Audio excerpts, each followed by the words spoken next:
Hi guys, this is Alicia with Good Morning Sunshine. So, today was our long lecture day. I believe we had 7 lectures today. I don't know if I'm going to go over all 7 because I don't think I'll have time because my cutoff hour, I put it at an hour because that's long enough to be talking about school. But I'm going to do at least try and get through 5 of them. I'm going to start probably with parasitology. Which I did half of the parasitology lecture last week, so we're just going over the other half, and I think we were on nematodes, but I could be wrong. We're on Strongylida, I guess. That's where we ended up last week. So the general epidemiology of Strongylida. So we went through the environmental stages, which is the key to understanding transmission and epidemiology of this group. So we went through the L3 needs to move into the environment. We talked about that last time, and what their survival depends on, and that was to want to stay around as long as possible in order to maximize chances of finding a host. The cuticle of the second larval stage are retained as sheath, so protective, but they cannot eat anything. That's the L2 stage. And then when metabolic reserves exhaust, they die, basically. So in general, the eggs and larvae of this group don't like temperature extremes or freezing and thawing cycles and desiccation. They have 4 tropisms, I don't know. Anyways, one being hydro, I think we talked about this, and that's positive, so they need a thin layer of water to move. Thermo is also positive, they need warm temperatures. Geo is negative, they need to go to the pasture to get ingested. And then photo is also positive because they like light, but they can't have too much sunlight. So they work best in the mornings and the last hour of the afternoons. So many gastrointestinal strongylids spend a period of larval development in the gut wall before becoming adults in the lumen. And after infection, the larva enters the gut wall for a species-specific amount of time and then returns to the lumen to become the adult. And under certain conditions, the larvae become dormant in the host tissue site and then resumes development to adulthood at a later time. This could be like several months to years.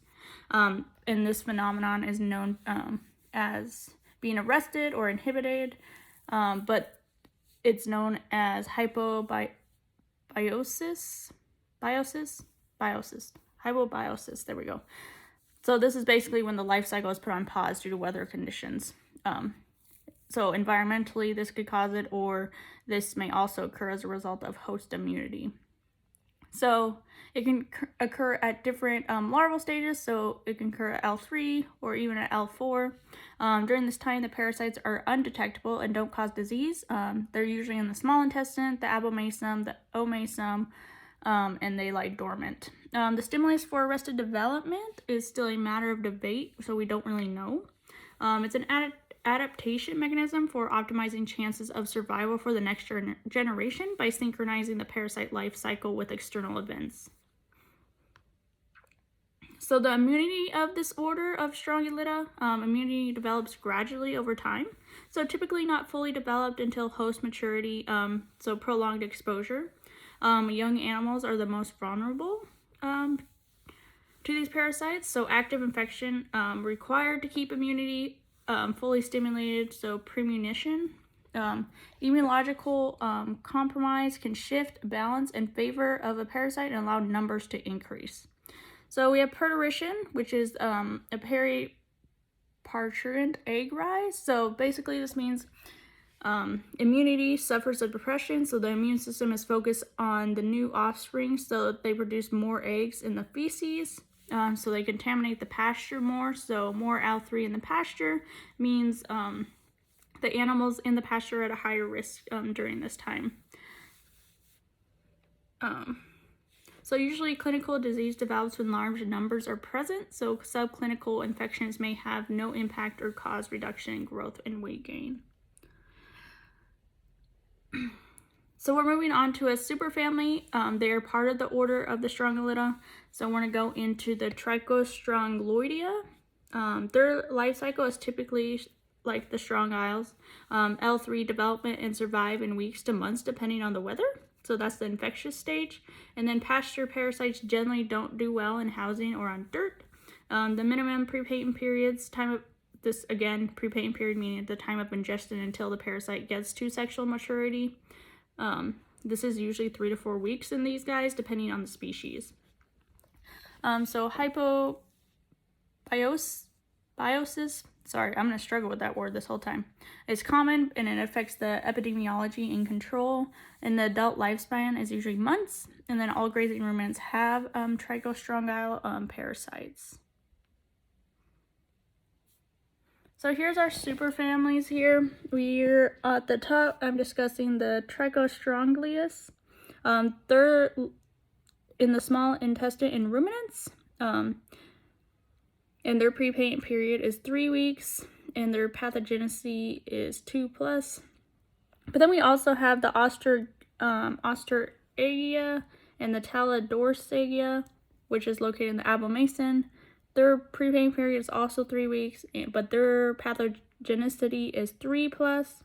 And then we have the Homunculus placi, which is also located in the abomasum. Their prepatent period is 3 to 4 weeks, and they're 2+. And then we have Homunculus contortus, also located in the abomasum. Their prepatent period is 2 to 3 weeks, and they're 3+. And then we have Cupria, which is located in the small intestines. Their prepatent period is 2 weeks. They're 1+. And last but not least, we have Nematodes, which is located in the small intestine, and their prepatent period is 3 weeks at a 2+ for pathogenicity. But we're starting with the Trichostrongylus. So again, they're in the abomasum. This just goes over what's in the abomasum, like I already told you, and what's in the small intestine. But again, so the superfamily, the Trichostrongyloidea, they have several genera in the ruminant in the GI tract. Altogether, they can cause a condition called parasitic gastroenteritis, also known as PGE, except the Haemolyticus. Clinical signs are diarrhea and weight loss. Other species like the Cupria play supportive roles in the PGE. All grazing ruminants have a warm community in the GI tract, so they have worms. All ruminants do. So the most important helminths in ruminants are in cattle, that would be the Osterhagia, which means the brown stomach worm, and then in small ruminants is the Homunculus contortus, also known as the Barbel's pole worm. So getting into the Osterhagia, so after ingestion of this one, the larvae enter the gastric glands, which these produce chloric acid for at least several days. They penetrate lumen as L3 and then molt into L4. Then they emerge into the lumen to become adults. The most pathogenic changes are L4 emerging of the abomasal mucosa. They may remain in a hypobiotic larvae for several months, so stay in L4 stage until it permits them to wake up, all at the same time. So you have many of these parasites starting their life cycle at exactly the same time. The adults are not very pathogenic. The impact of larvae on the gastric glands are self-differentiation and hyperplasia and the formation of nodules. So this leads to changes to the stomach function. So here's a picture, actually. I'm going to show you guys. So these are the nodules on the mucosa of the abomasum. So then the impact of larvae on the gastric glands, continuing with that, we have the reduction of acidity of the abomasal fluid. So pH increases from 2 to 7. So failure to activate pepsinogen to pepsin, which leads to the loss of bacteriostatic effect. So pH increase, which contributes to increase in bacteria. And then we have the increased permeability of the abomasum epithelium. And then we have the leakage of the pepsinogen into the circulation of the blood. So we have the loss of plasma proteins. And then the clinical importance of Osterhagia. The adults and immune cattle, there's little to no effects, so it's light to moderate infection for these guys. Some clinical, most common in the US, there's no impact of decreased weight gain, growth from anorexia, and gastric disturbance. However, there are heavy infections of these parasites in the young or the immunocompromised animals. So, clinical signs is diarrhea, weight loss, hyperproteinemia, which means bottle jaw, and death within weeks. So this is what it looks like basically in the young. So this disease is mostly affecting the young at this point in the ruminants. And then we have the Hemicus contortus. This is an abomasal parasite of small ruminants. So females are up to 3 centimeters long. They're most important helminth in small ruminants in North America and in the world. They're more pathogenic than most other trichostrongyles because of blood feeding. So they feed on blood. Their clinical importance is if the amount of the parasite is low, the host can compensate blood loss and no measurable illness results in this. Subclinical infections are reduced weight gain. Some factors such as nutrition, stress, and immunity can affect host's response. In heavier infections, however, the host is unable to compensate for that blood loss, so the disease is characterized by anemia. So fatal infections, these guys can actually remove 1/5 of our circulating erythrocyte volume per day. Non-fatal infections is 1/10 in about a 2-month period of time. So again, in heavier infections, you get anemia, you get anorexia, you get bottle jaw, so hyperproteinemia, weight loss, and then which leads to death. If the hematocrit decreases 15% or more, extreme weakness and shortness of breath can be present, so that's there's a poor prognosis at that point. And then getting into the Hemicus and the Ostertaggia. So these clinical diseases take place in 2 forms. So there's type 1 disease and type 2 disease. The type 1 disease usually related to a continuous life cycle of the parasite where the disease is less severe, whereas type 2 disease is the restart cycle. They restart cycle at the same time, so that's when I was telling you they lay dormant, but then all the parasites wake up and are in the same life cycle. And that was it on parasitology. So then we had our first introduction of virology. So we have the definition of viruses. So they are the smallest infectious particles. They range from 18 to 300 nanometers in size. They consist of either DNA or RNA, but not both, and proteins with or without a lipid membrane coat. They lack an independent metabolic system. They also require host cells for replication, so they're also known as true parasites, and they consist of an intracellular reproductive cycle, so replicating itself, and an extracellular transmissive cycle, where transferring from one cell to another, or one tissue to another. So viruses versus unicellular organisms. Unicellular organisms are such that a protozoa, fungi, bacteria, rickettocide, mycoplasmas, and then unicellular are both DNA and RNA through binary fission, whereas viruses are obligate intercellular, so neither DNA or either DNA or RNA, but not both at the same time, like I said before. They have 2 life cycles, so the extracellular, the transmissive, and the intercellular, which is reproductive, like I said also before. So then we got into the essential differences between viruses and the true unicellular organisms. So viruses are much smaller. Viruses requires live cells for survival. Viruses have an infectious nucleic acid genome. Viruses don't need a protein in order to replicate. They also don't have ribosomes or a metabolism, and they are not sensitive to antibiotics. So then we got into the subviral particles, the unconventional viruses. So we have the viroids, the virusoids, and the prions. So unconventional viruses are extremely simple replicating agents, either a nucleic acid or protein. So then we have the viroids and virusoids. They're usually plant pathogens under 400 BP RNA. no proteins encoded. So viroids are replicating in the nucleus, whereas virusoids are replicating in the cytoplasm. And then we have prions. They're proteins only. They're a small protein infectious particle. There's no nucleic acid genome. Prion diseases are such as spongiform, encephalitides. They have a high resistance to heat, UV, irradiation, and chemicals.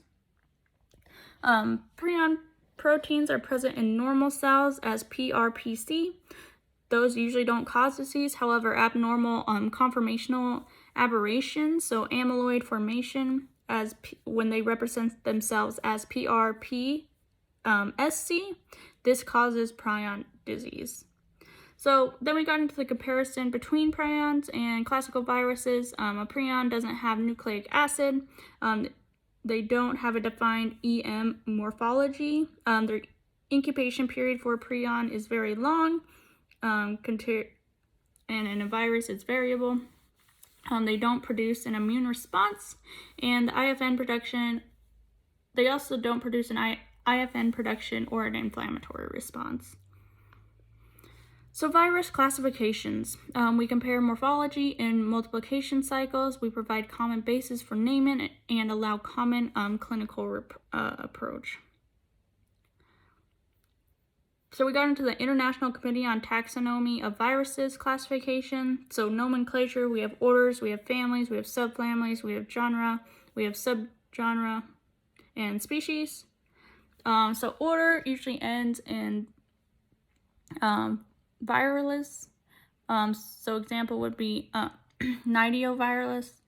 And then the family usually ends in Variedae. So the example would be Arteria Variedae. And subfamilies end in Virinae. The genera ends in virus. So example would be Arteria virus. And then species and then strain. So as of 2012, the research he gave us anyways, there were 6 orders, 87 families, 19 subfamilies, 349 genera, 2,284 virus species. So how do you name a virus? So you want to describe virus characteristics such as in pico, navirus, so pico meaning small, and RNA meaning ribonucleic acid. We also want to describe members of its family, or we want to describe the sites where the virus was first isolated, or describing the diseases the virus causes, or lastly, describing the places where the virus was first isolated. So he said this is actually a very long process when it comes to naming viruses. So the building blocks of viruses, we have non-enveloped viruses. They're protein subunits, so they have a polypeptide chain. They are a structural unit. They have a copsomer that you can see on electroscopy. They have a capsid, which is their coat or shell, and they have a nucleocapsid. But then we have enveloped viruses. These are the building blocks of non-enveloped viruses. So all of that, plus they have an envelope, which includes a peplomer or a spike, a matrix proteins, and lipids. So envelope viruses have a spike protein, so I'll show you here. So in the first picture, we have the envelope, which is the gray thing around the nucleocapsid, and then we have the green spikes or the peplomer glycoproteins on the ends. And then in this picture right here, we have the spike here, which is inserted into the lipid bilayer. The spike protein can bind to the receptor of the host cell. So then, this continued the epidemiology of envelope viruses are short survival in environment. They're labile, so easier to inactivate. Often they are associated with seasonal diseases, which usually occur in the wintertime, with the exception of the coronavirus. So the pathogenesis, the budding through infected cells, is they have chronic and persistent infections, and viruses don't kill the cell. And then immunology, the glycoprotein antigens are VN, CMI, and vaccine immunity. And then the non-enveloped viruses are only nucleic capsid proteins, so they're naked with no envelope. They're more resistant to inactivation, so longer survival in the environment. Not seasonal. It's not a seasonal disease. It is a year-long disease, and it's difficult to inactivate. So pathogenesis of these are lytic cell infection, often associated with acute diseases, so less chronic, unlike the enveloped viruses. So the virion size are varied, and they can have different lengths as well. So in general, enveloped viruses are larger than non-enveloped viruses. So then we got into the nucleocapsid symmetry. So there's two symmetry. You could be cubical. I'm not going to say that big word. So the efficient packets are usually 12 vertices, 30 edges, and 20 triangles. Or you can be helical, which are all animal helical virus are actually enveloped as well. So you have the cuboidal here in green, and then in red and blue over here you have the helical ones. And then the chemical composition of viruses are less complex than the unicellular or multicellular organisms. They have nucleic acid, proteins, carbohydrates, this including the glycoproteins and lipids. So we have viral genomes. They can be single or double-stranded. So there's lots of different types. Again, DNA or RNA, never both. So they're either single or double-stranded. They're monopartite or multipartite. And then the retroviruses, you can be diploid, or others can be haploid as well. So properties of virions of families of DNA viruses, DNA. So we're doing DNA right now. So they are cuboidal. Is that what I said? That's what I said. Because I didn't want to say the big word. Because I didn't know what the big word was. Yeah, cubical. Sorry, not cuboidal. Cubical. So DNA are usually cubical. Mostly all of them are. Parvo is the only single-stranded DNA virus. The rest are all double-stranded. And then DNA is usually bigger than the RNA viruses. And now we're going to talk about the properties of virions of families of RNA viruses. So their sizes are small. Also, they are mostly single-stranded, except for Rio or Berna. And they are kind of a mix of helical in structure and cubical. So viral proteins, they're structural virion proteins. So they have a capsid, the nucleocapsid, protecting the nucleic acid genome. They have an envelope protein with a spike in the matrix, etc. Their numbers are ranging from 1 to 200. They have ligands, which are bind to the receptor of the host cells, so known as VAPs. So that's the viral attachment protein for cellular receptors. Non-structural, so they're not part of the virion, so we have to know that. They're enzymes, replication, regulatory proteins. These include polymerases, and reverse transcriptases and integrases. The glycoprotein oligosaccharides are added to proteins in the ER, and they move to the Golgi complex, to the cell membrane, to the viral membrane through budding. They have ligands, enzymes, and antigens. So the viral carbohydrates are on the surface of the virions. They are present on the viral membrane. So in glycoproteins, the glycolipids, and mucopolysaccharides, and they're most in viral membranes, like I just said. And then we got into viral lipids. So they're a lipid molecule on the viral envelope, which originates on the cell membrane. You have phospholipids, less in cholesterols. You have 20 to 35% of the viral mass. They're cellular, origin bilayer, and the viral proteins, glycoproteins, are inserted into lipids. So that was the end of our virology lecture. And then we got into clinical pathology 4, also known as hemolytic anemia. Hemolytic anemia, we're going to go over immune-mediated hemolytic anemia. We're going to go over infectious hemolytic anemia, oxidative hemolytic anemia, and fragmentation hemolysis.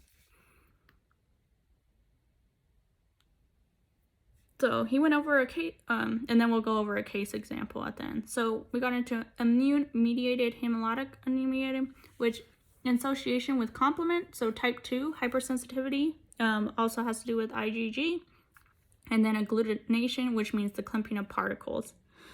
And then immunoglobulins are involved. So the pathogenesis of immune-mediated hemolytic anemia is antibodies target red blood cells. And how do these antibodies form? Well, through autoimmune. They have primary and secondary. Secondary include infection, neoplasms, and drugs. And then we have autoimmune, which mean that younger animals are predisposed. And then we have idiopathic immune-mediated hemolytic anemia. This is more prevalent in dogs than they are in cats. They're usually young to middle-aged, and they have predisposed breeds as well. So the history and physical examination of these, you can have megaly, which means enlargement. So you can have lymphatic megaly, you have splenomegaly, and hepatomegaly. So basically, the enlargement of the lymph nodes, the spleen, and red blood cells, or heart, I guess. And then you can have vomiting and diarrhea. You can have polyuria and polydysplasia, which is associated with renal damage. And then you can also have fever. So the dogs that are predisposed here are poodles, cocker spaniels, English setters, but there are also a few others. So here, in one instance, so I'm going to show you this. So you have reference of what I'm talking about. So in one, we learned, not this time, but we learned in the last lecture. So one has to do with the IgG is tagged. It activates CD3 complement, which opsonizes. Remember, opsonization is the natural catch-up. And then thus removes the cell from circulation. But in 2, the IgG is tagged. It activates CD3 complement, which opsonizes the cell, just like in 1. But there is a partial phagocytosis of erythrocytes, which results in spirocytes, which I'll give you an up-close image here. So these result differently, because here in the first one you have complete phagocytosis of the erythrocytes, but in the second thing here you only have the partial phagocytosis of the erythrocytes, which again results in the spirocytes. Whereas the first one results in hemoglobin degradation products such as amino acids, bilirubin, and iron. And then 3 here. So we're looking at the top picture up here. So this is idiopathic IMHA. So IMHA is just the immune-mediated hemolytic anemia. So when I say IMHA, that's what I'm referring to there. So the 3 pathway here, the IgM likes to stick to red blood cells together, so that is known as agglutination. So that means they're going to have a high mean and cell volume, again, so a high MCV. So this is what it turns out to be. You have an agglutination of red blood cells because the red blood cells are aggregating. And then 4, we're looking at the bottom one here, causes red blood cells to rupture intravascularly. And this is known as intravascular hemolysis here. So you have the red blood cell, which adds itself to the MAC, so then you get a MAC formation. And then you get the loss of hemoglobin via the MAC. And then here is when you get ghost cells. But here we are looking at this picture now. There are spirocytes. You can't identify spirocytes on cats or horses because they have no central power. However, this is a dog. And then you can also see agglutination here on the other side. And then we got into agglutination versus roulet. Roulet is on the right here, whereas agglutination, like I just showed you, is right here. Roulet is when the red cells are lined up in rows, so indication of an inflammatory process. So they're like little coin stacks. This is normal in horses. A little can be normal in cats, but you don't see this in dogs. So then we got into infectious hemolytic anemia. So the pathogenesis of this is direct red blood cell lysis. It's so basically an innocent bystander, so it's sitting on the surface and they expose hidden antigens, which yields to the IMHA. So singlement, they're in cattle, more hemoparasites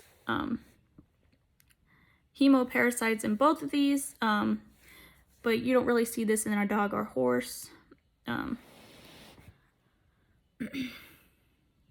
So then we got into bacteria, so mycoplasma and anaplasma. He was just showing us the different things here. And then we also got into protozoa and how they look. So different bacteria, or she would just show you. So here we have a llama here. These are all different. I know it's hard to see. And then we have a dog back down here, and then we have a cat. I forgot what he told us what this one was though. And then we have cattle. This is cattle's bacteria, the mycoplasma. And this is protozoa, what I was talking about. So they look different. They have loop forms inside of these cells, which you can't really see. And then we got into oxidative hemolytic anemia, which is particularly has to do with the iron molecule. Its pathogenesis is toxin ingestion and drug administration. Oxidative red blood cell injury. Its singlement is in dogs, cats, horses, and sheep. And its history and physical examination is toxin, drug exposure, hemolytic anemia, and chocolate brown blood. So that means their blood's not receiving oxygen. And then we have different toxins for different kinds of animals. So we do have to memorize this. So we have for zinc in dogs and garlic and onions in dogs is bad. Tylenol in cats is bad. Red maple leaf in horses is bad. Copper for sheep and cattle is bad. This all leading to oxidative injury. So what is injured? The iron of the hemoglobin, the globin of hemoglobin, and the red blood cell membrane. Its clinical findings are methemoglobinemia, Heinz bodies, and centrocytes. The methaglobin can produce Heinz bodies, and denatured red cell membrane are the centrocytes. So this is what it's mean by, so here's the darker blood. I don't know if you can tell on my phone, but you have the brighter blood here, but here is the brownish blood, which means it doesn't have much oxygen. Heinz bodies, there's protrusions on the cells. Heinz bodies indicate oxidative injury. Like I said, its increased number of these is a cause for oxidative injury. And new methylene blue is good to see these. So the darker spots in the blue, those are the Heinz bodies there. And then we have the centrocytes, so hemoglobin with a blister. I don't know if you can see in this picture. It's kind of hard to see. But you can kind of see it. But it's white. It's like the moon-shaped ones, but you can see kind of a blister on them. These are pathognomic and have to do with oxidative injury as well. And here you have MCHC is increased due to the intravascular hemolysis, so Heinz bodies. And then we got into fragmentation hemolysis, which is intravascular hemolysis due to injury.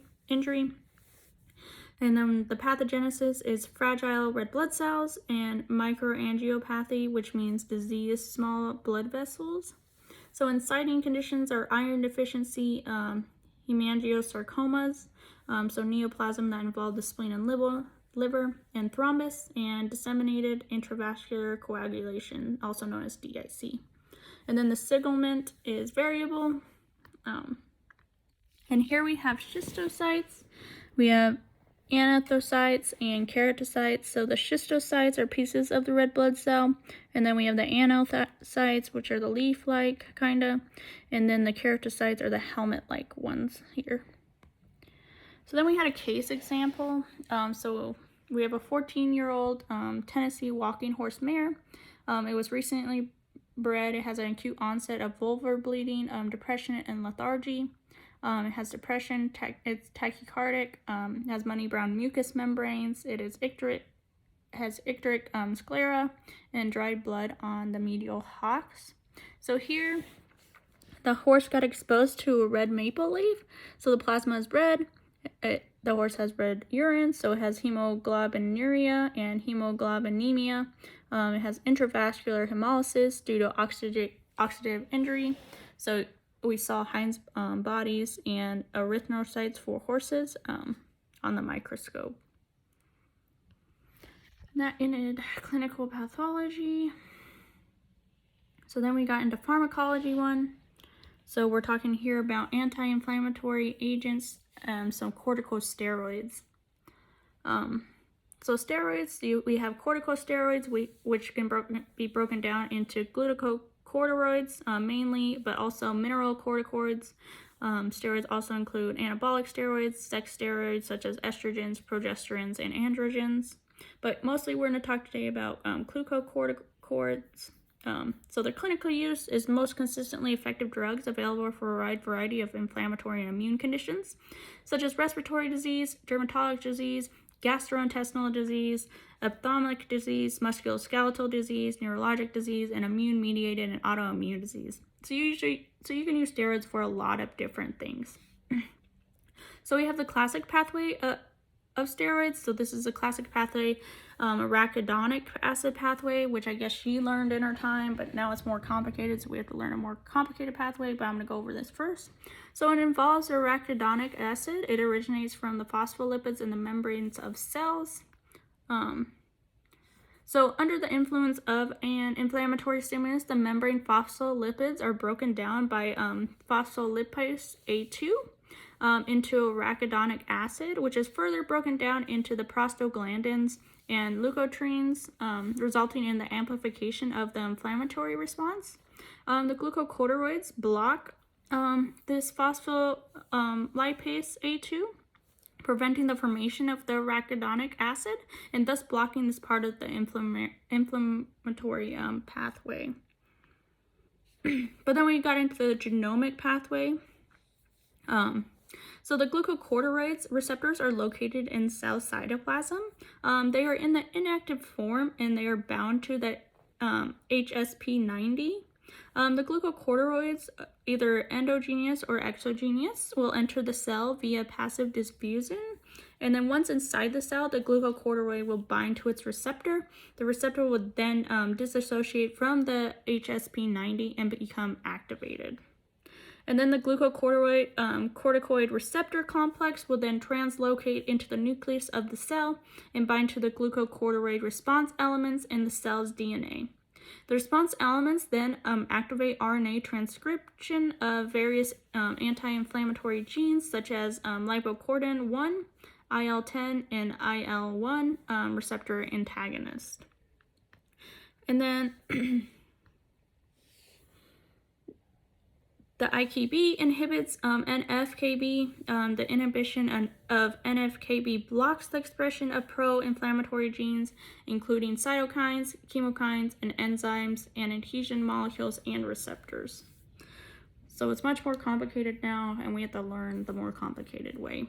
So glucocorticoids' mechanism of action is complicated. So what do we need to know exactly from all of what I just told you? We need to know that glucocorticoids cause transactivation, so gene activated another gene of anti-inflammatory genes, and transrepression, which means gene repressing protein synthesis of pro-inflammatory genes.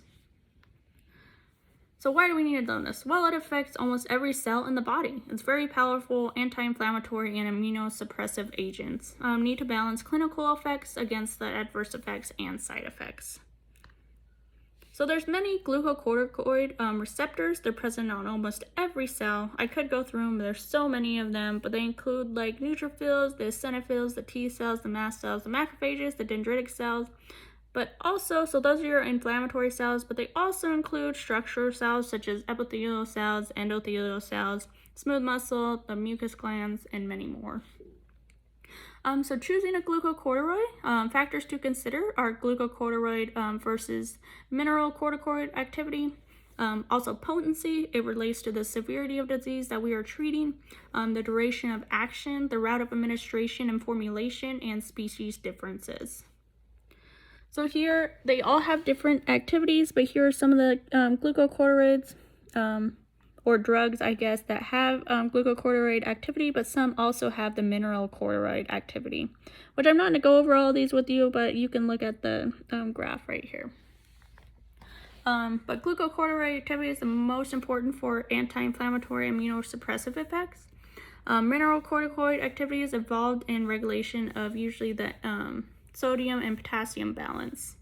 So when would you want a drug that has mineralocorticoid activity? Well, for adrenocortical insufficiency, like Addison's disease, you would want that. So potency is related to the affinity of the drug for the glucocorticoid receptor. So it's not related to the plasma pharmacokinetics. So again, here's these drugs again, here's the table, but this having to do with relative potency and the equivalent of total dose. So basically these numbers right here for relative potency is times more potent than our body produces, and then the less potent the drug, the higher the dose you want. So duration of activity is also related to receptor affinity. It is also not related to plasma pharmacokinetics. So half-life is measured in minutes, whereas effects are measured in hours. So it's related to drug and formulation. So again, we have short-acting drugs, which are like hydrocortisone and cortisone. And then we have intermediate acting, which includes the prednisone, prednisolone, and the methylprednisolone, and the triamcinolone. And then we have the long acting, which are the betamethasone and the dexamethasone here. And then route of administration affects formulation choice. Formulation choice affects duration of activity. So the exception here, though, is oral administration as well as topical that becomes oral. So then we got into the effects of formulation, so effects of onset of action and dose. So you have phosphate and succinate esters. So they're highly soluble. They're suitable for IV administration. They have rapid onset of action, and these are our emergency drugs. And then we have acetate and acetonide esters, which act for a long time, but onset is long and is used for usually chronic diseases. Because they're poorly soluble, the onset of action is days to weeks.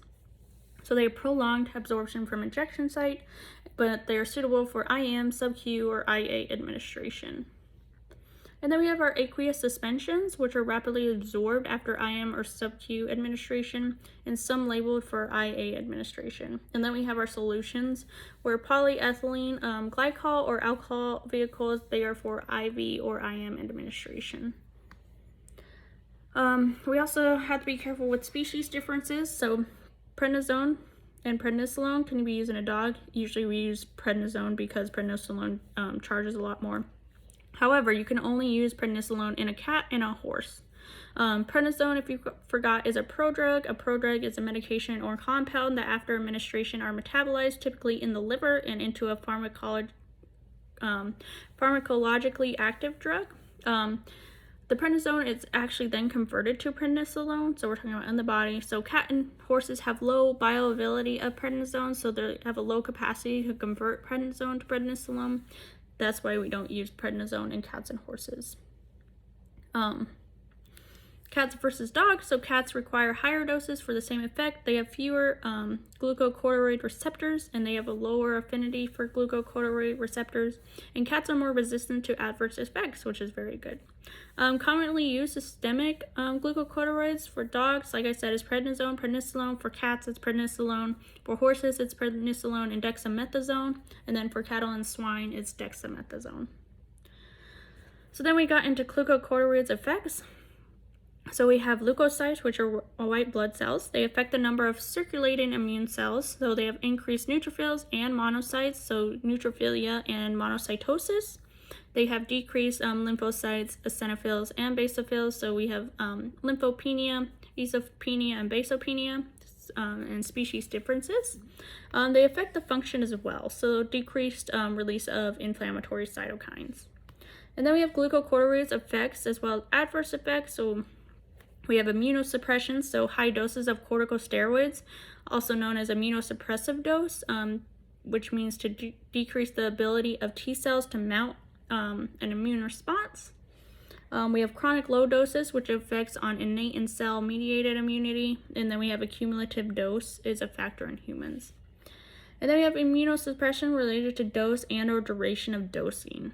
So again, more Glucocorticoid effects, we're getting into metabolic effects now. So stimulate glucose and lipid production. So hyperglycemia, and increased triglycerides and cholesterol and glycerol. The mobilization of amino acids from extrahepatic tissues and the muscle breakdown, such as a potbelly appearance. Then we have blood vessels. They stabilize membranes and decrease vascular permeability.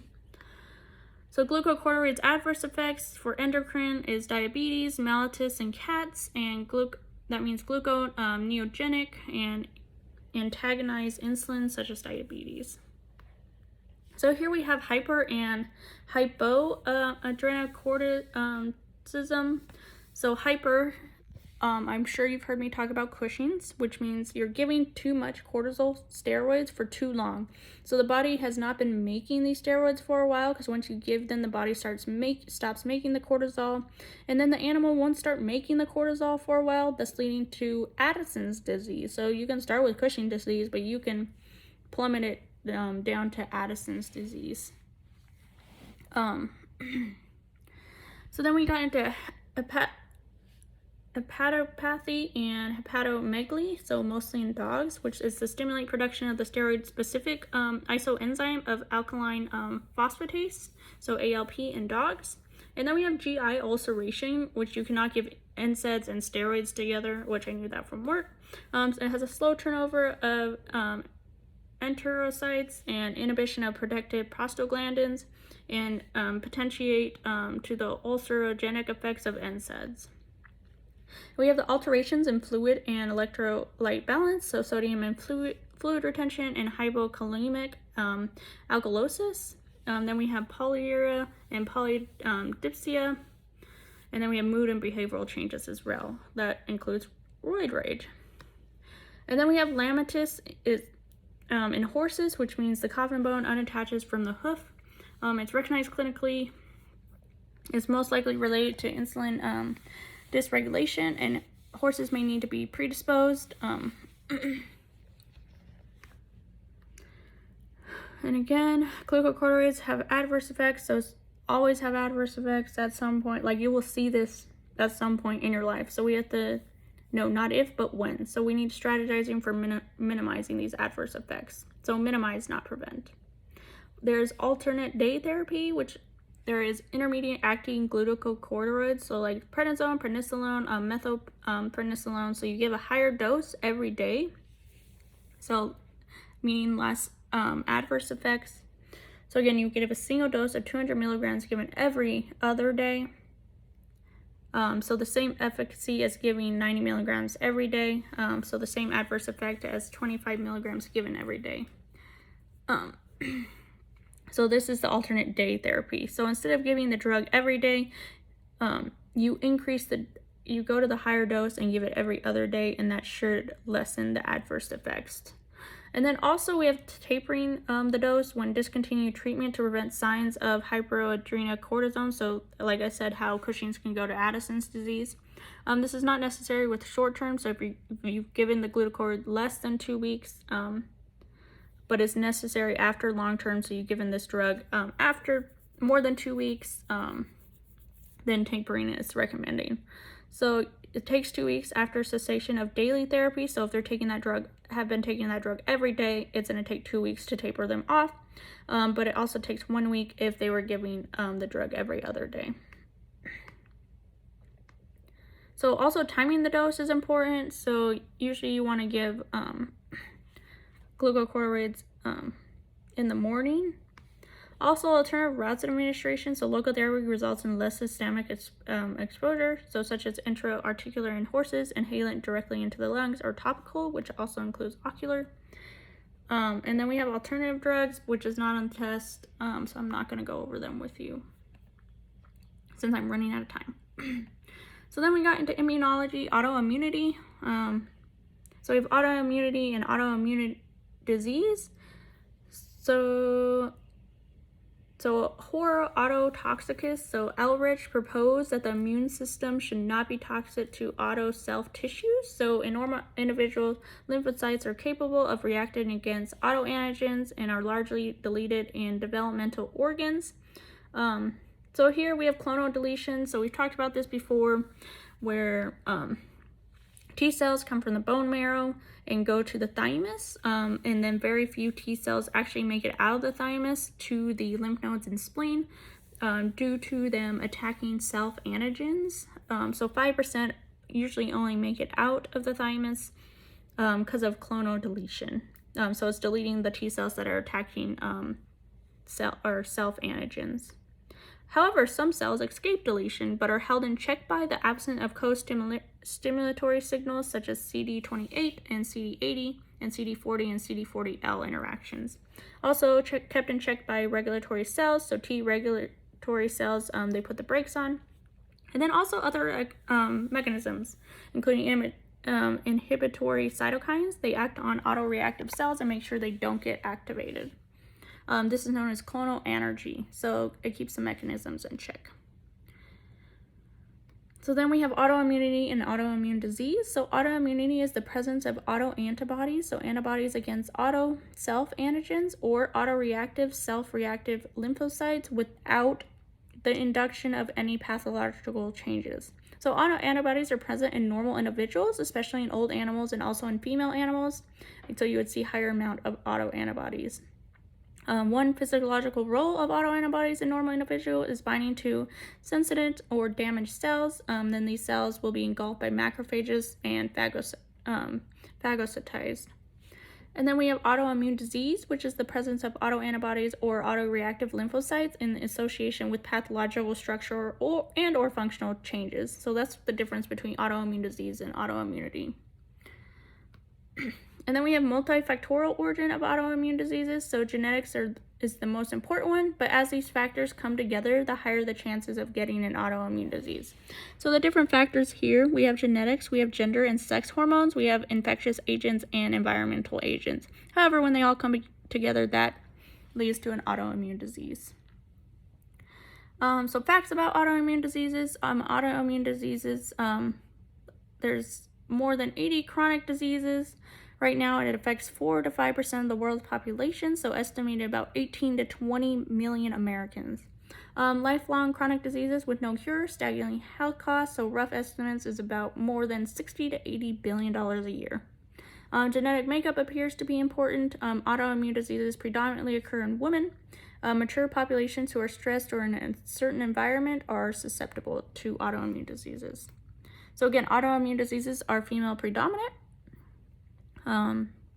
So we have different diseases, autoimmune diseases shown here. We have SLE, which is lupus. We have thyroiditis.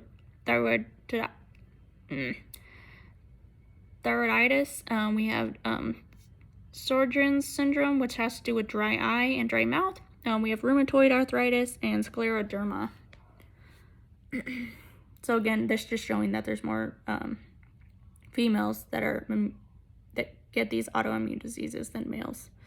Animals, however, in many animal models for autoimmune diseases, female animals have increased severity and or incidence. However, there is not enough data in domesticated animals with regards to sex differences in autoimmune diseases. So possible mechanisms of inductions of autoimmune conditions, the exposure of hidden antigens or new epitopes, so intracellular antigens like DNA in the mitochondria. And then we have the rheumatoid factor, so this having to do with rheumatoid arthritis, an antibody directed against the Fc portion of the antibody. And then another mechanism is cross-reactivity with microorganisms, so molecular mimicry. So in foreign stuff like streptococci, leptospira, mycoplasma, and trypanosoma cruzi. These all have to do with autoimmune diseases attacking themselves. So in streptococci, it's attacking the heart. In leptospira, it's attacking the cornea tissue, so the eye. And mycoplasma is attacking the lungs. And then in trypanosoma cruzi, it's attacking the neurons and cardiac muscles. Another possible mechanism is impaired regulatory cells or their activity. So many autoimmune diseases have impaired functioning of T regulatory cells. So experimentally transferred T regulatory cells will cure autoimmune disease. Another possible mechanism is the viral involvement in autoimmune diseases, so retroviral infection in such as Sjogren's syndrome and in systemic lupus, so SLE. And then some potential mechanisms is viruses can interfere with the regulatory mechanisms or induce new antigenic epitopes or activate T helper or B cells. And then last mechanism is abnormal expression of class 2 MHC antigens. So again, molecular mimicry. So class 2 antigens begin to be expressed on cells that normally do not bear these antigens, which is very bad. And then epithelial cells of the thyroid. And an example would be epithelial cells of the thyroid and salivary glands. And then we have the colonization of gut microbes different in health and disease. Different microbes colonize the gut of Crohn's disease, so E. coli compared to healthy individuals. Different microbes colonize the gut of diabetic compared to healthy. Arthritis resistance and arthritis susceptibility mice have different gut microbiota. Atopic eczema is associated with the bifidobacterium, pseudocatenulitum. And then intestinal lactobacilli in elderly is tightly associated with increase in risk markers of inflammation, metabolic syndrome, and cardiovascular diseases. So increased white blood cells, decreased blood glucose, and decreased oxygen. So again, autoimmune diseases can be either organ specific, so effects on one organ, or not organ specific, which where it affects more than one organ. Those are the lupus, the rheumatoid arthritis, and multiple sclerosis. Some tissue damaging mechanisms involved in tissue damage are very complex. In a number of autoimmune diseases, more than one mechanism is involved. So we have IgE autoantibodies, so type 1. This is very rare. A possible example is milk allergy in Jersey cattle. IgE autoantibody response to a casein. And then we have cytotoxic, so type 2, autoantibodies to cell surface.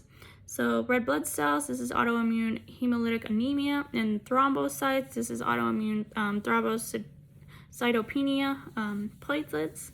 But then we have immune complex, so type 3, this is in lupus and rheumatoid arthritis. So autoantibodies plus the antigen yield autoantibodies and antigen immune complex. So again, lupus, autoantibodies to nuclear components, so DNA plus DNA yield immune complex, which yields deposit in kidneys and in joints. For rheumatoid arthritis, the autoantibodies to an antibody yields immune complex, which yields to the joints. And then we have T cell mediated damage, so type 4, so T cells are primarily involved in tissue damage. So this is autoimmune thyroiditis, ulcerative colitis, insulin-dependent juvenile onset diabetes, and autoimmune encephalitis. So we got into talking about rheumatoid arthritis in more depth, but I really don't have time to go over that. I have still one more to go through. Immunology 4, we went into the immunity to infectious diseases. Again, we have pathogens, we have homeostasis, which we've already talked about. We have hypersensitivity, which we've already talked about in infectious diseases. So pathogens depend on location and size and pathogenesis. So viruses can kill cells, can invade in DNA and make tumors. Immunopathology means healthy cells get damaged in viruses. So we have innate immune defenses. They're similar regardless of the pathogen. We have the epithelial barrier like the skin. We have secretions like mucus, sweat, sebum. We have endogenous microflora. We have cilia. We have resistant phagocytes, pattern recognition receptors such as PAMPs and DAMPs. The PAMPs and PERS recognize that something is not right, so they set off the innate immune response. So usually macrophages and dendritic cells. And then we also have the adaptive immune response, which we've also gone on before. We have cell-mediated, which is mediated by the Th1 helper cells. They're most important for intercellular pathogens. And then we have humoral, which is mediated by Th2 cells, and they're most important for extracellular pathogens. Because humoral usually have to do with B cells, and B cells make antibodies.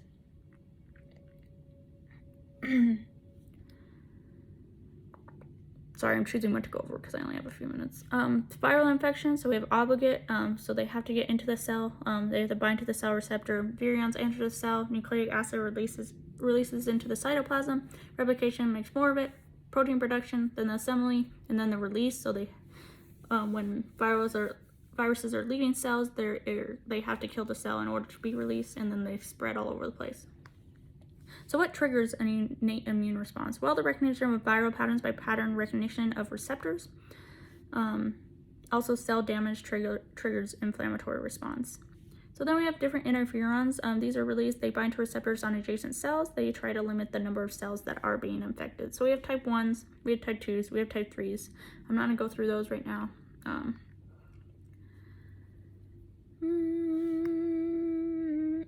I don't think I'm actually going to go because there's a lot to get through on here, and I'm already sitting at an hour, so I may put this lecture off. But yeah, so still a lot of information. I'm sorry that was so long and so boring. But we had a long day today of lecture, and all of this being on the exam on Monday, so it's kind of stressful. But on a good note, my grandma's making enchiladas, and I've been looking forward to that all day, so that's gonna be good. But I hope you guys had I don't even know what today is, Tuesday, and I will talk to you guys tomorrow. I have another long day tomorrow, so it's just gonna be a long week, and then the exam on Monday, so exciting stuff.